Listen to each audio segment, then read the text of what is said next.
Turn your eyes upon Jesus. Turn your eyes.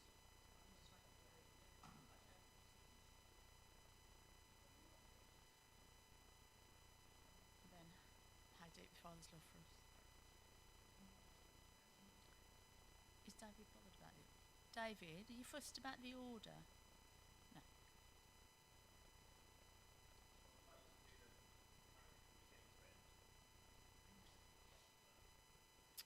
Such a traditionalist. Here is love.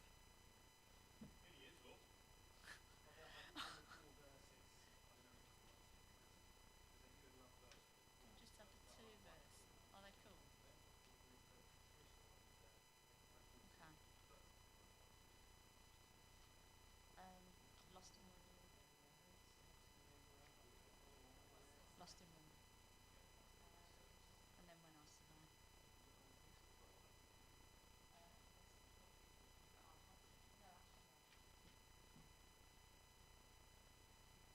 Survive.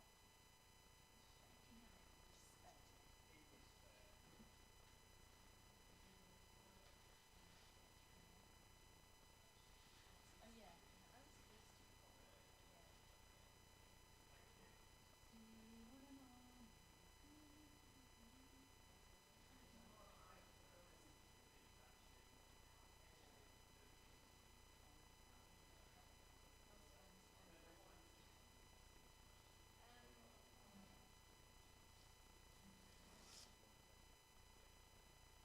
So we'll just have the all the others. No, we'll have two verse. You said you could. Yeah.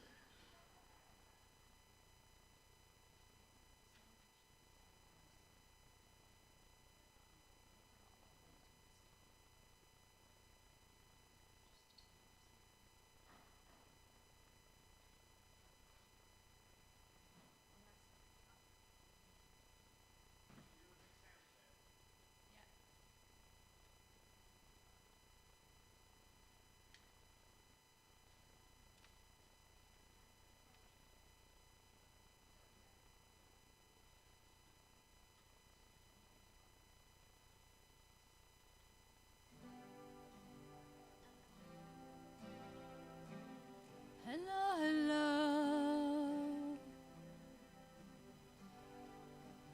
Hello, hello, hello. Can you hear me singing?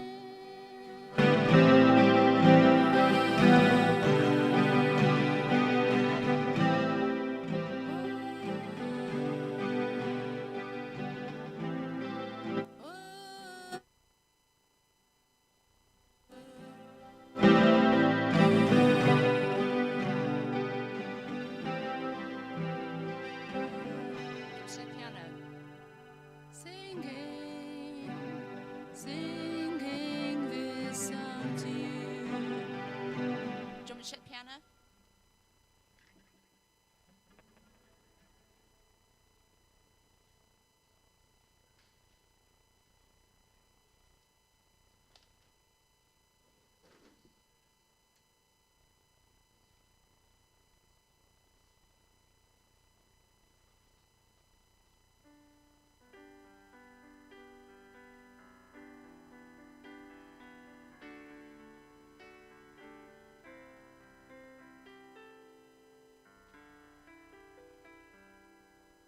Is the mic on?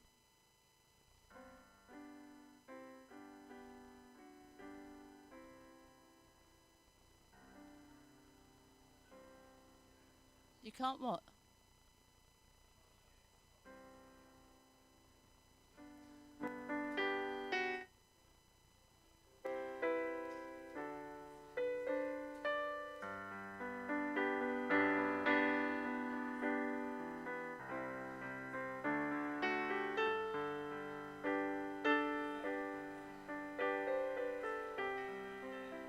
No? Do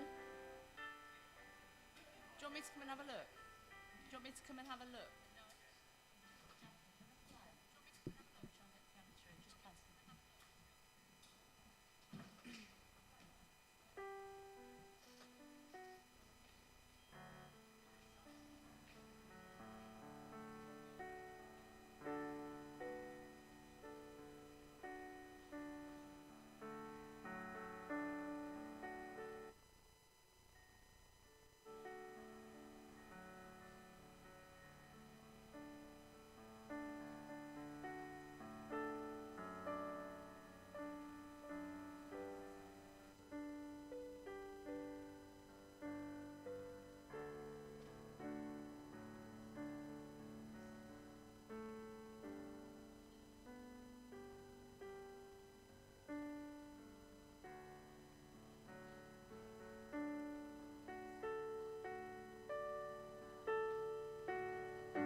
Should we just check keys? Yes, yes, yes. So when I survey, what key? When I survey's in D, but I can go. No, that's fine. I've got it. Yeah, it goes up to top D. That's fine. So that's the last one, isn't it? You chose the cross I've got in B flat with a -1 on the top. So whether that.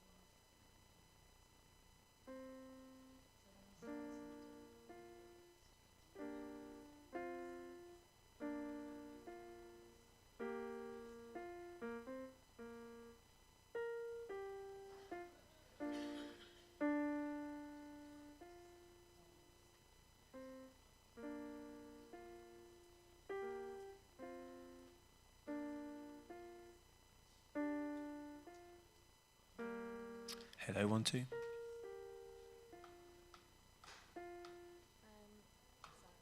chose the cross. Sorry. That's okay. I'm going back. What we yeah. Start with power cross. Start at the beginning. Sorry. Now this one, What have you got it in C?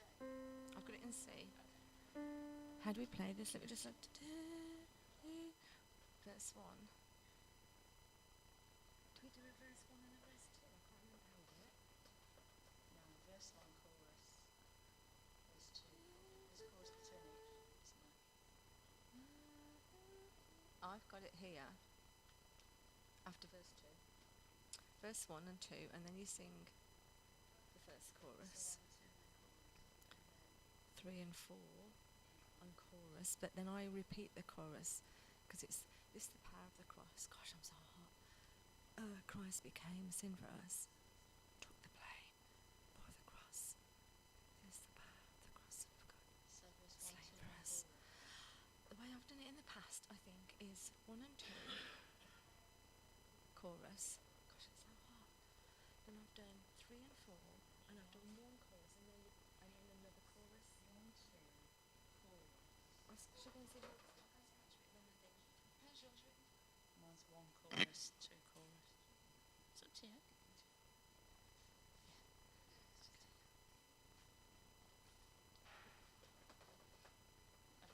So just 1 chorus. There's two different choruses though. Is this Yeah. the power of the cross? So after verse Christ became sin for us. 4, the chorus is different. Yeah. Oh yeah, yeah. This Yeah. the power of the cross. slightly different Son of God, words. slain for us. What I love, what I So I'll put the chorus between each verse. so sweating. Yeah. That's Gosh, is it that heat? It's that heated water, isn't it? It is. What else? What else? 2 lines of just do the chorus for that one. Yeah. Just do the chorus, and we're in Twice? F. Yeah. I've got it in F. Okay. How deep?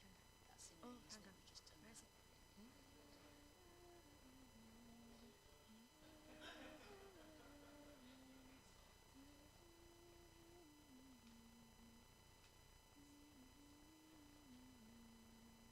You know, because it's only like one at the chorus. Do you want to do chorus, instrumental chorus on that one?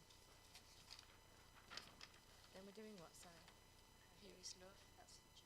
Oh, how deep's in E? And I've got here it is in love E. in G.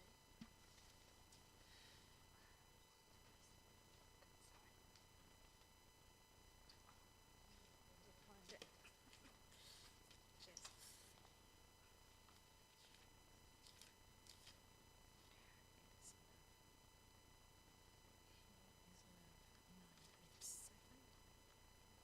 Two verses.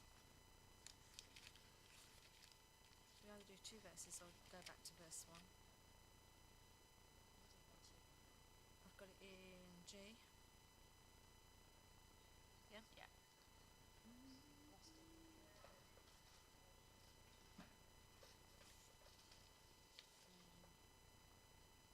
B flat, but I can come down 1 if you want. I'll come down 1 on Yeah. that one. Okay. And then when I survey, what key have you got? Oh, you've got that in D, haven't you? Yeah. That's great. Okay. Is that all right?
Good afternoon, everyone. Welcome to those of us on site. Welcome to those of us watching on Facebook and YouTube. My name's David. I'm the vicar here. And if you're, I don't think we've got anyone new this afternoon in the building, but if you're watching online, the reason you can see a paddling pool isn't because of anything we're doing today, right now, but it's because on Sunday morning, we've got at least 2 baptisms, which is very exciting. And I've already been in there once today, baptizing someone who came to faith online and has joined us online. For different reasons, can't come to church in a kind of on-site capacity, but it was a real privilege to baptize him an hour ago, to be in there with him and his parents. Well, his parents weren't in there with us. There wouldn't have been enough room. And he shared his brief story, and he was baptized. That's really exciting. And it's not too late if you'd like to get baptized or reaffirm vows made for you maybe when you were younger. You don't have to tell me now. You can decide on Sunday morning if you'd like. There will be a spare change of clothes. They might not suit you because they'll be from the bottom of my wardrobe, but don't let that stop you. Or you might want to bring a spare change of clothes just in case for you. You never know. This afternoon, we're focusing on the cross. We're focusing on Calvary. We're remembering all that Jesus did, in particular for that. So that's the theme for our readings. Our songs have that theme as well. And the format of today is we're going to kick off with a Bible reading. We'll have 3 songs focused on the cross, more reflective songs. Our tradition here generally is to stand to sing. That's what I'll do, but do feel free to kind of do whatever you want. If you just want to sit and listen, or if you want to stand or go to the back and have a bit of space, whatever, you're so welcome to do that. And then we're going to have 3 kind of different points of view around the cross. So we're going to hear from Pilate's wife. We're going to hear from the centurion at the foot of the cross, and we're going to hear from the penitent thief. And we'll just be kind of going through them. And then we'll have a short video to watch with some music, another Bible reading and some songs. And I would say at the end, I know I'm not very good at being quiet, but at the end, let's try to keep it quiet. I'll just kind of do a blessing at the end. And if you want to sit for a bit more time, just to be still in the Lord's presence, you're really welcome. If you really want to chat to someone, you're allowed to do go outside and enjoy the sunshine. There's some coffee left from this morning, so do grab a coffee if you'd like to and chat to someone. You're allowed to talk. I'm not kind of geography teacher mode, but it would be good just to keep a space here to be still. And if you'd like someone to pray for you, you can grab me or someone you know, or I can see Liz is here. Liz will always pray for someone. I haven't asked her, but I know she likes to pray, so she'll get there if you'd like someone to pray with you. Let's just have a moment of quiet then before I read to you from John 19.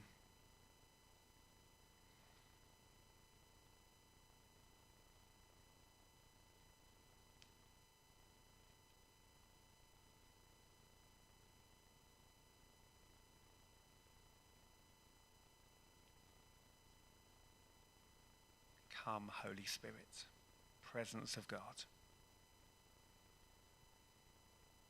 We do give you space this afternoon to minister to us, to speak to us.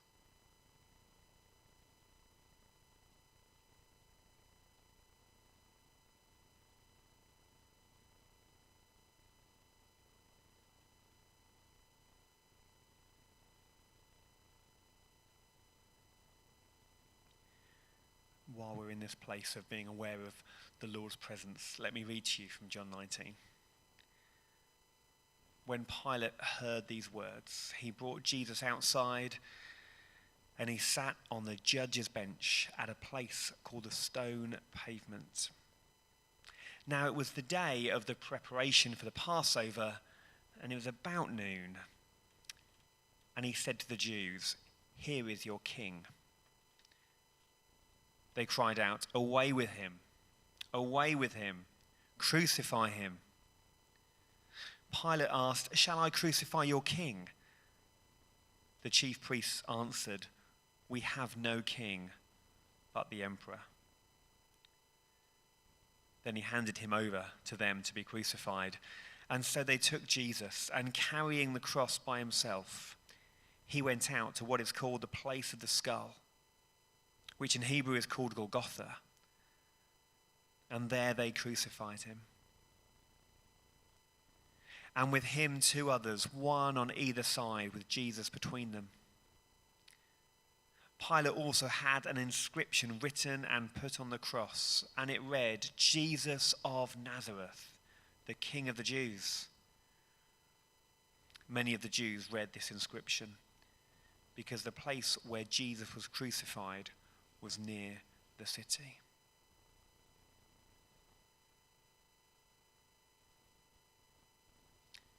Familiar words to us, maybe. Maybe as I was reading, you were putting yourself in that place. So Lord, as we worship, as we sing to you, the crucified King, we pray for a new revelation, a new understanding of what it means to worship a God who willingly went to the cross for us. So let's stand together, if you're able to do so, as we sing 3 songs.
should I gain from his reward?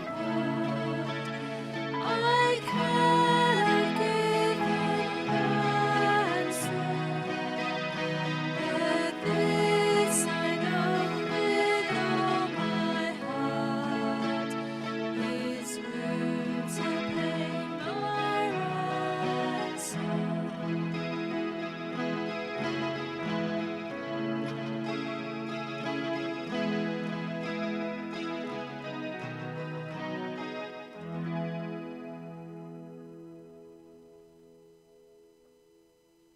Do be seated.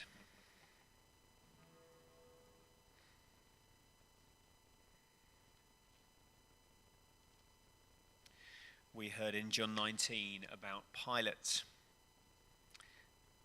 And I'm going to invite Pilate's wife to come up now. All right, there you are. Listening for Pilate's wife.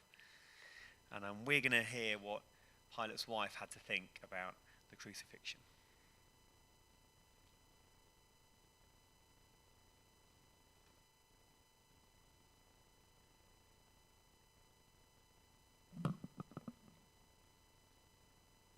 No one takes kindly to a wailing wife in her nightwear storming the governor's sitting. I might be passionate and emotional, but I'm not stupid. So I sent a messenger and gave him the exact words to say. Have nothing to do with that innocent man. I have suffered a great deal because of a dream about him. I hoped it sounded striking enough, but not overdramatic. It was the truth. I knew he was innocent. This morning was one of the mornings Pilate was gone when I awoke, and I needed him. I was in a cold sweat and shaking. The pillow was so damp, I think I'd been crying. It was a dream I'd never had before, and hope I'll never have again. I saw a man, a simple sort of man, but somehow perfect. Not like Pilate, not my sort of perfect. I mean, he was complete.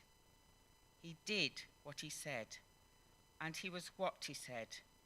And he was saying, I am the way, the truth, and the life. And I knew he was truth, but I couldn't see how he could be life, because there was blood pouring out of him, out of his head, his back, his hands, his feet, and his side. And how could all that blood be life? And the blood was pouring and pouring and covering everything, and it was all over me, and I forced myself to surface, to come round, and try to think straight about what I'd seen. Then I knew it was actually happening, that the man I'd seen was Jesus of Nazareth, and he was with Pilate right now, and he was innocent.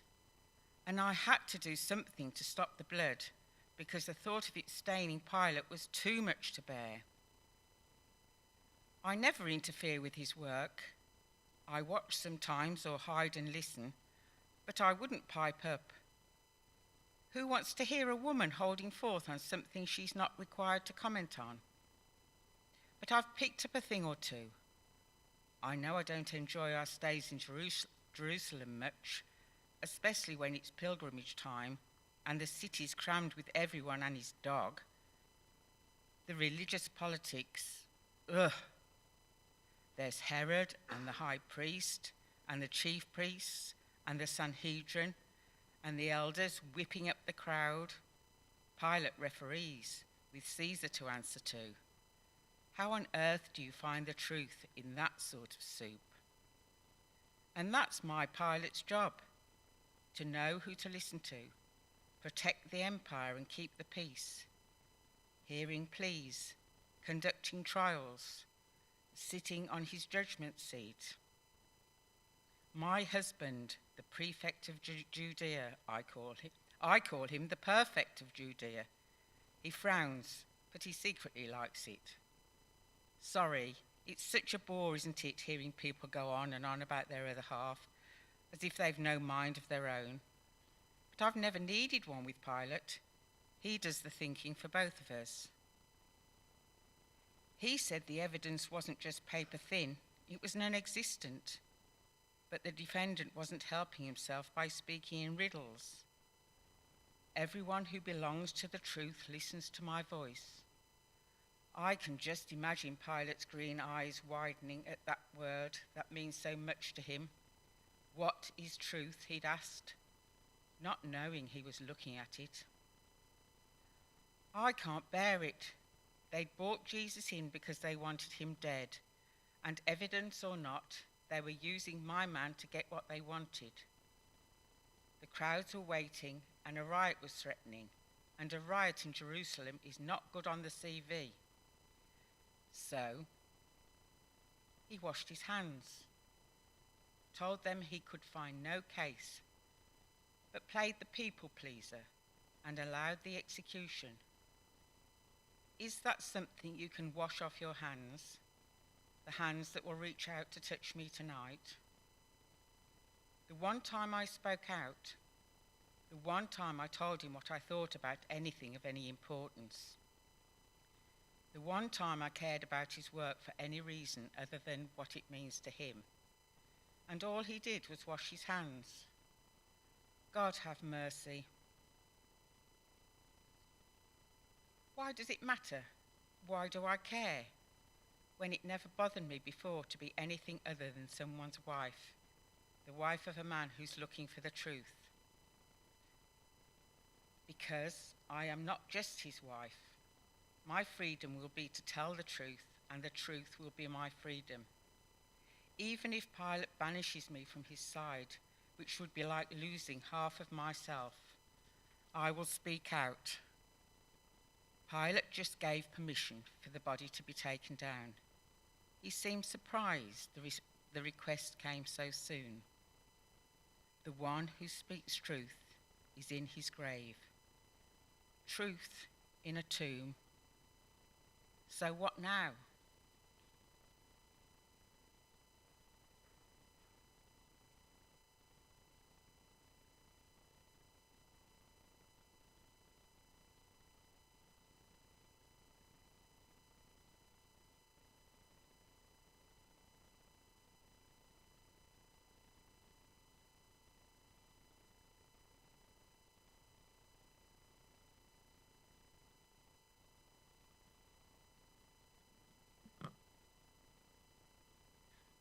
Just a moment to be still and reflect on that. What is truth?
Luke 23:44 says, "It was now about noon, and darkness came over the whole land until 3 p.m, while the sunlights failed, and the curtain of the temple was torn in two. Then Jesus, crying out with a loud voice, said, 'Father, into your hands I commend my spirit.' Having said this, he breathed his last. And when the centurion saw what had taken place, he praised God and said, 'Surely this man was innocent.'" So we're going to put ourselves into the shoes of that centurion now.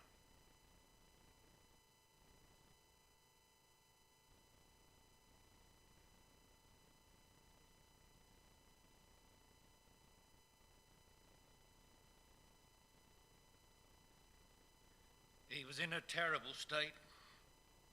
His back was an ugly mass of lacerations where the whip had bitten into him, and blood oozing from his head, his hands, his feet. Yet some, it seemed, felt even then he hadn't endured enough. They mocked, insulted, rebuked, tormented him, enough to make any ordinary man return their curses. Yet, can you believe this? I heard him with my own ears cry out, asking God to forgive them. Amazing. And when he died, it was more uncanny still. For I swear as he drew his final breath, there was a look of triumph in his eyes, for all the world as though he believed that ghastly death of his had some meaning, some purpose. Heaven knows what that could have been. Yet it was the darkness which got to me most. The way without warning, literally out of the blue, the skies closed in as he hung there, and a cold and eerie hush seemed to cover the world. Coincidence, some called it, but not me. I saw enough to convince me that this man was special, innocent without question. Almost, you might say, the Son of God. It's not like me to say that, for I'm not a sentimental type, but no time usually for that sort of nonsense.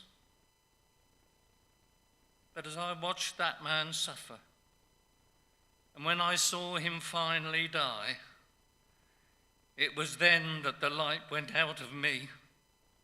The world suddenly more black than it had ever seen before. It was dark. So very, very dark.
Loving God, we recall with gratitude the faithfulness of Jesus.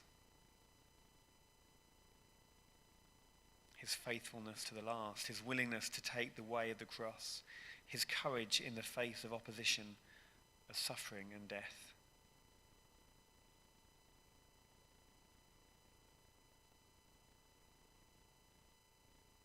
In the same way that the centurion looked upon the cross and came to faith, we pray that as we gather around the cross this afternoon, that we might deepen our relationship with you.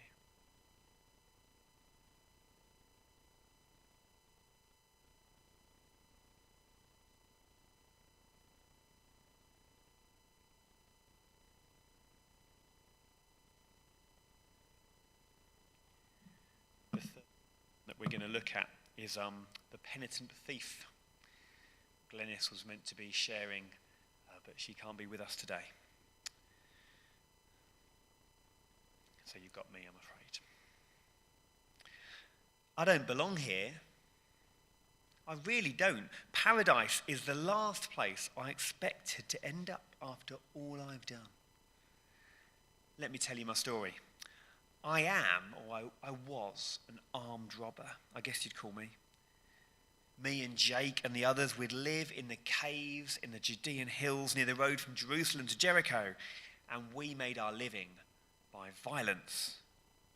We wouldn't take on people in big groups. They travelled together for safety, but a family alone would be an easy target. And definitely anyone foolish enough to travel by themselves. Brandishing a strong staff would usually do the trick. Threaten them with a beating, and they'd give up without too much of a fight. But I've been known to break a few bones in my day. God forgive me. I don't think I killed anyone, but I never stayed around long enough to find out. And the first time I met Jesus is when I'm invited to a party in his honour in Jericho at the home of a rich tax collector named Zacchaeus. You might have heard of him. I'm introduced to Jesus and we shake hands, and Jesus looks at me in the eye for a long time. He sees right into me. He sees every crime I've committed, and he smiles, this big friendly smile. You know, he says, there's a forgiveness for you in my kingdom. How about it? Well, I drop my eyes. I say something non-committal. I shuffle away. And the next day I'm in the crowd, hanging on every word he says. Jesus is talking about his kingdom, comparing it to a mustard seed or something, calling it the kingdom of heaven. I want to go up to him and talk to him about that forgiveness thing, but I can't bring myself to do it. I wish I had. Because it wasn't much later before me and my friend Jake, he's the guy on the other cross, we got caught by a Roman patrol. The others run off, but the Romans catch us. They beat us silly. They drag us into Jerusalem, throw us into prison. No mercy. And so it happens that on that same day that they crucify Jesus, they crucify me and my friend Jake, one on his left and one on his right. But this isn't a normal crucifixion. Mobs of people are there just because of Jesus. Self-righteous Pharisees are swaggering and mocking. If you're some kind of Messiah, I heard one sneering, come down from that cross. If you're a saviour, save yourself if you can. And my friend Jake joins in. He starts catcalling too. And I yell over to him, you miserable thug, don't you have any fear of God? Can't you see that we're going to die like he is? Show a bit of decency. We're getting what we deserve. He ain't done nothing wrong. Well, Jake pipes down, and the Pharisees soon lose interest. But I can't get that conversation I had in Jericho with Jesus out of my mind. I can't forget Jesus' eyes, his words, his smile, his invitation. And so, although it pains me to do so, I call to him. Jesus, I say. And he turns his head towards me. Jesus, I was there in Jericho. I met you at a party at Zacchaeus' house. Do you remember? He looks at me and gives a nod. He does remember. I never forget what you said. I wanted to say yes, but I just couldn't. And look at me. Look at us. Jesus was in bad shape. Exhausted. In excruciating pain, his back was oozing, his breath was laboured. He isn't going to last long. I can see that. But I can also see beyond all that. He was the Messiah. He is the Messiah, no matter what these priests and Romans and Pharisees have done. And when he dies, he'll be with God.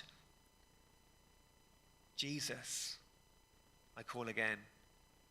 He opens his eyes, the same eyes, the piercing eyes, the loving eyes, the honest eyes. Jesus, I say, when you come into your kingdom, will you remember me? His words are laboured, his lips parched.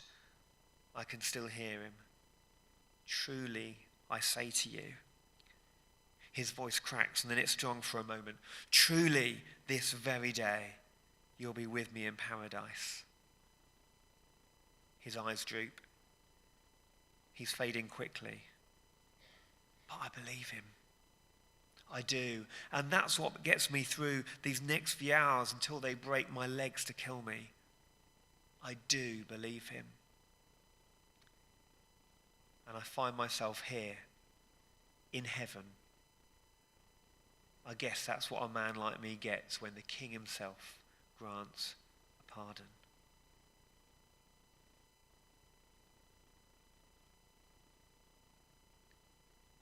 So before we look at some pictures on the screen, time to be still with those three people. The truth-seeking Pilate's wife, the confessing Roman centurion, the penitent thief, all around the cross.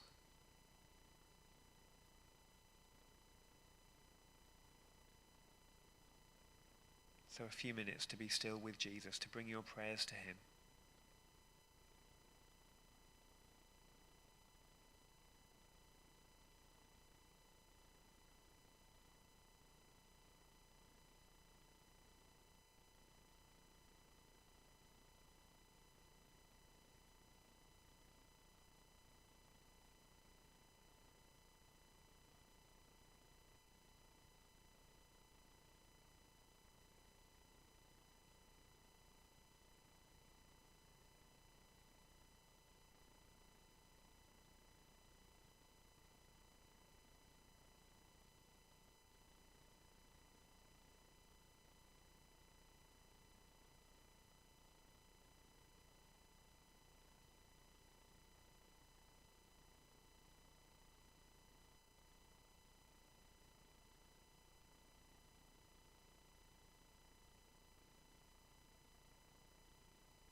We're going to watch a short video. It's some pictures on the screen that take us through the story of the cross. And there's some music in the background. And then after that, we'll remain in a place of quiet for a few minutes before we end with a Bible reading and a few more songs.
Matthew 27 says this: "From noon until 3 in the afternoon, darkness came all over the land.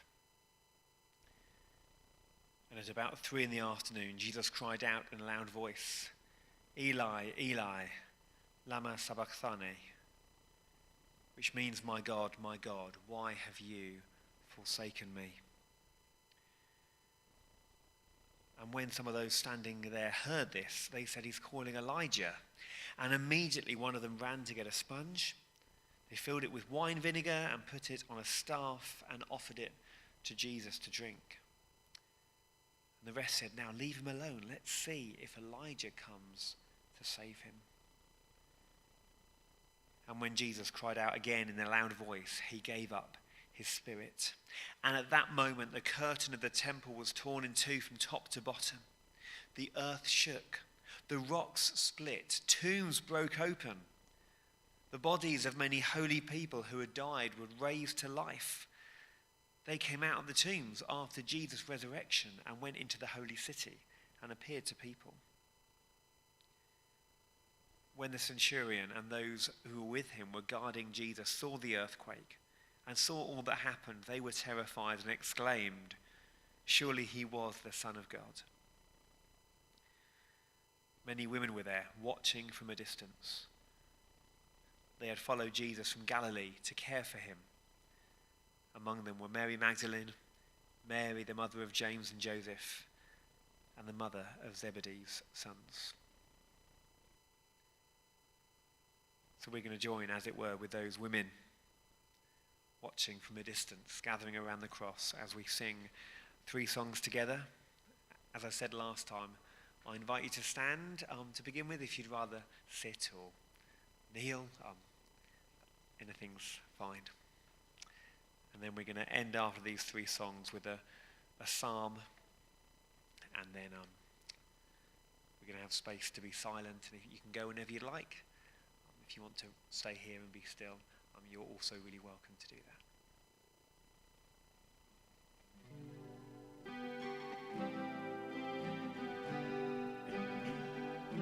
Here is love, vast as the ocean, loving kindness as the flood.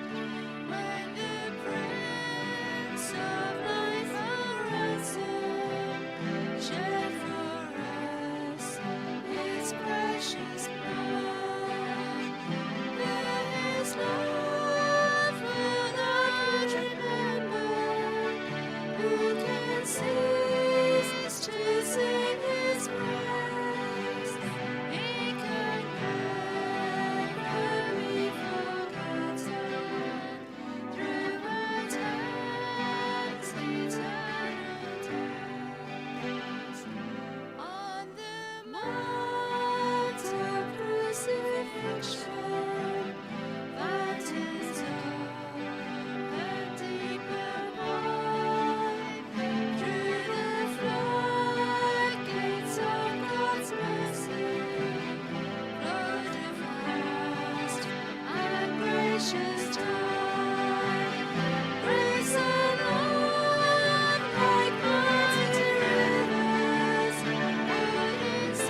chose the cross with every breath, the perfect life, the perfect death.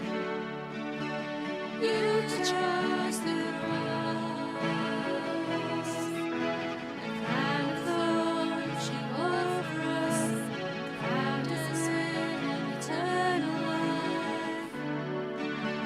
You chose the cross, and though your soul was overwhelmed with pain, obedient to death you overcame.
Do be seated.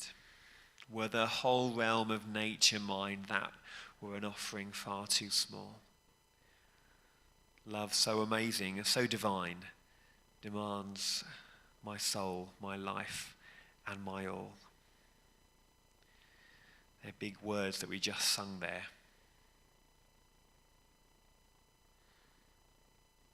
And yet, Lord, how else can we respond?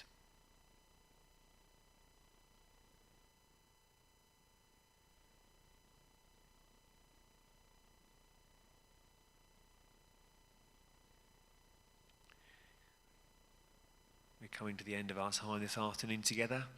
We'll be back here later on at 7:30 to watch a film about the Passion of the Christ, if you'd like to join us. Or Sunday morning at 10:30 and 6:30 in the evening. But I want to draw us to a close by reading from Psalm 22.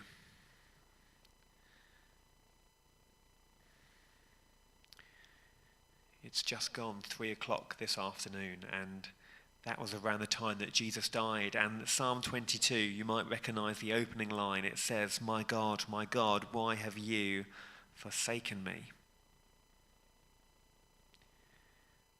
And so often we think, maybe it's easy to think that that psalm that Jesus cried was a cry of despair,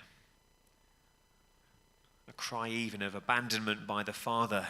If we get our Trinitarian theology a bit muddled, maybe it's easy to slip into that. But actually there was a well-known Jewish method of teaching people psalms, and it was beginning with the first line, and then the good Jews would know the rest of it. So as Jesus declares the first line of Psalm 22, my God, why have you forsaken me?" Maybe their minds went to the end of Psalm 22, which says this: "All the rich of the earth will feast and worship. All who go down to the dust will kneel before him. Those who cannot keep themselves alive. Prosperity will serve him. Future generations will be told about the Lord. They will proclaim his righteousness to a people yet unborn, for he has done it." He has done it. Sounds quite similar to the phrase, "it is finished," maybe. So I would ask you to remain in this place of stillness. If you'd like to catch up, there are some coffee and hot cross buns left if you'd like to take them outside in the sunshine. But we'll remain here for as long as you'd like, just to sit and be still. If you need to get off, that's fine. There will be no judgment for people that get up and go. But if you want to just remain in the Lord's presence for a bit longer, that offer's open for you.